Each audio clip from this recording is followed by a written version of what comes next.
Hello, Steph Wilson here. Welcome to another episode of What Do I Know? What do I know? You choose. Today's topic is an email question about Facebook Live.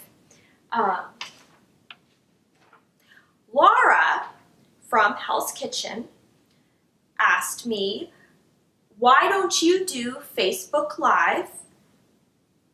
And why does it appear that everybody who does it is a little narcissistic? Okay. So first, let me just say that I don't think that everybody who does Facebook Live is a little narcissistic. I think there's a couple of components here that I think I can address that could really enhance anybody who's interested in doing a Facebook Live.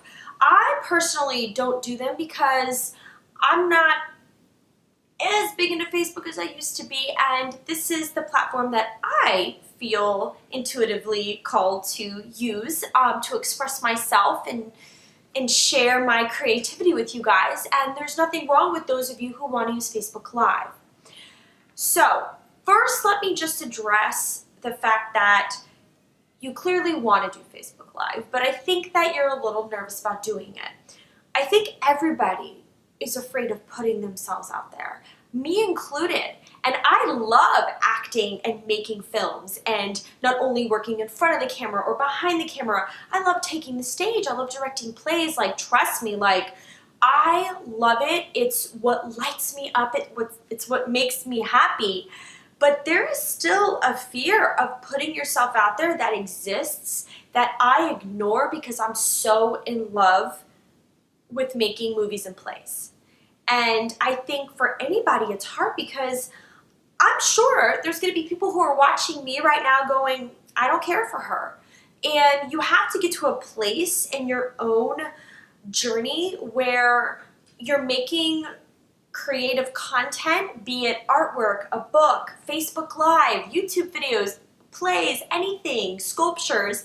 And once you create it, as you're doing it, you do it for yourself. And then once it's done, it's not yours anymore. Actually, Liz Gilbert talks about that you're never going to be able to control the reactions people have to what you create. That's theirs, and it's going to be filtered through their own perception, their own reality of their universe. And some are going to love it, some aren't, and some are going to take it the wrong way, and some it's going to literally change the course of their life for the better. I mean, that's the pendulum swing we're dealing with.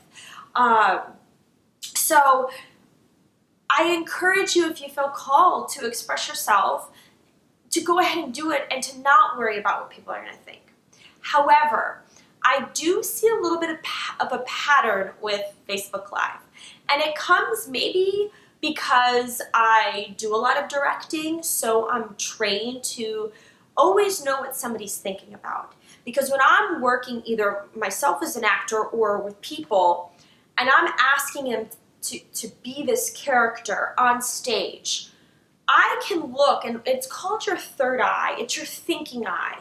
It's like if you close your eyes right now and can envision a beach with your mind, that's your third eye creating that. If I'm talking to you about life, or Hawkeye, or whatever, but really I'm like, I didn't pay my car payment, that's my third eye thinking about that, and that's where my focus is. My focus is not on you and our discussion, it's on the fact that I didn't pay my car bill. So when I'm working with actors, and they're on stage, and they're doing their thing, and I can tell that they're thinking about what's my next line, I know that, because there's a disconnect. And the reason that there are directors in plays and directors for film is that I personally believe, I could be wrong, but I believe that you are not able to see your own third eye when you watch yourself.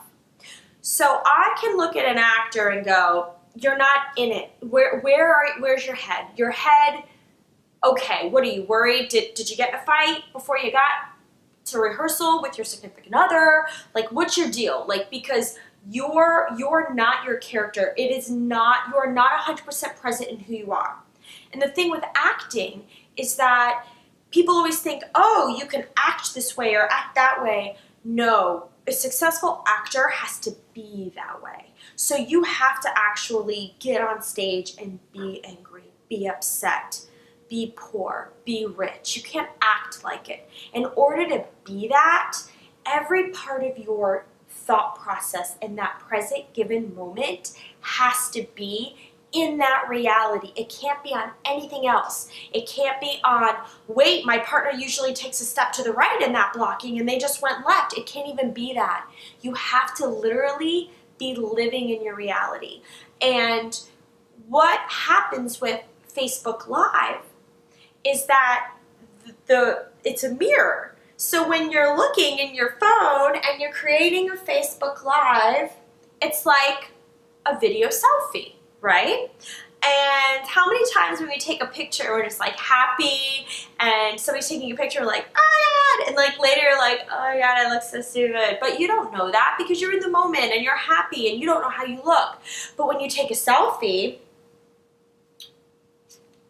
I can't do duck lips because I don't have any lips, but you get the idea.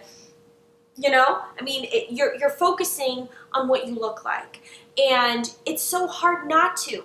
You know why? It's not because we're narcissists, I don't think, for the most part at least. I just think we're really self-critical about ourselves. We all, in these day and ages, thank you to magazines with photoshopping and airbrushing, we're all self-conscious about the way we look. Second thing is that the reason the term "the camera loves you" exists is because I'm three-dimensional person. You know, I walk around and there's more dimensions to me than two-dimensional. And when you get in front of a camera, the shape of everything about you changes into two-dimensional.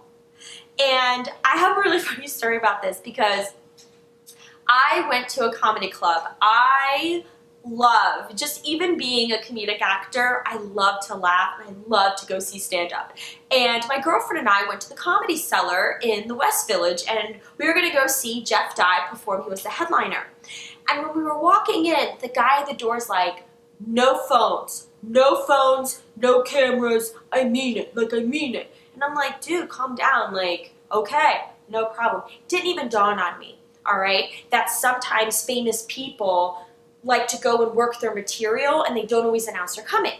So we watch, you know, the performers, I'm laughing my rear end off, and Jeff Dye gets up there and he only went on for like 20 minutes. And I'm like, wait a second, I paid to get in here. You need to give me more than 20 minutes, you're hilarious. But then the MC comes on and he's like, ladies and gentlemen, again, keep your cell phones and phone away. I'm like, dude, I get it. And he's like, let me welcome to the stage Chris Rock. And I'm sitting there, and granted, I only had one beer. You cannot blame it on alcohol. But here comes this guy, and he gets up on stage, and he looks just like Chris Rock. And I mean, it just was a little different. And he just starts talking like, wow, he really sounds like Chris Rock. This guy's, wow, like, am I in Vegas? Because this is a great impersonator. And I looked at my friend Lauda, and I said, hey, I was like, this guy really does look just like Chris Rock. Like, this is uncanny. Like, I get the joke behind introducing him as Chris Rock. And she's like, that's Chris Rock. Are you crazy, Steph? And I'm like, okay, no, that doesn't look like him. No, it's Chris Rock. It's because in two dimension, his mouth and his eyes are more encompassing of his face than in real life. Like, that's how, like, it was unbelievable how more proportionate his features were in real life. So getting back to that, I think it's really hard anytime. Like, I'm really grateful right now that I'm talking to you and I can't see myself, because I know I've got facial expressions for days. And I know my eyes bulge and I'm pale, and I mean, my Def Leppard shirt's amazing, but you'll probably get to read it backwards. I don't know, I can't tell. But I don't see myself right now, and I'm really grateful about that. But when you're holding up a phone, you see yourself, all right? And it's so hard not to be focused on your third eye on what you look like. I mean, there's no way. If I were sitting like this, and I saw that I had a hair that was kind of like that, I'd feel the need. Or if I knew that the minute I did this, like I would like myself better, I'm gonna do it. You know, like how can you not use it as a compact mirror when you're staring at yourself? So all of a sudden, your third eye starts to get a little focused on what you look like and how you're behaving. Because I can tell you, if I could see myself right now, I probably wouldn't be doing all this crazy stuff I do with my face that I don't know I do, because I'd be judging myself. So what you see is not necessarily narcissism, but people trying to judge themselves while still maintaining a positive outlook. And that, it's a recipe for disconnect. And on top of it, it's hard. If I screw up, guess what I get to do right now? I get to hit stop, do over, try again. But you're live. It's like going on stage without a script and going, all right. It's like an improv actor. They get out there, they have no idea what they're gonna say, and they have to say something. So all of a sudden, your third eye goes, sure, what do I say next? So you start talking about the surroundings and just random stuff. People are like dying to know what you want to say, but you haven't said it yet, because your third eye is focused on A, what you look like, and B, what are you gonna say? And so it's a little bit more challenging. I actually think Facebook Live is harder than what I'm doing right now, because you have to not pay attention to what you look like, and you have to kind of come up with what you're going to say and what you're going to do. I mean, even at a live event or something where you're given a really easy topic, you still have to be on it, right? Because you got people watching and whatnot. And so that might be why Facebook Live can come across a little narcissistic. So my advice, my opinions are all like, you know what, because everybody's got one, so take it with a grain of salt, is to kind of come up with what you're going to talk about ahead of time, kind of your goal behind the Facebook Live, so that it keeps you on point, and just try to stay in the present and not really pay mind to what you're looking like. And just keep your third eye on just shining and showing everybody who you are and why you're so amazing.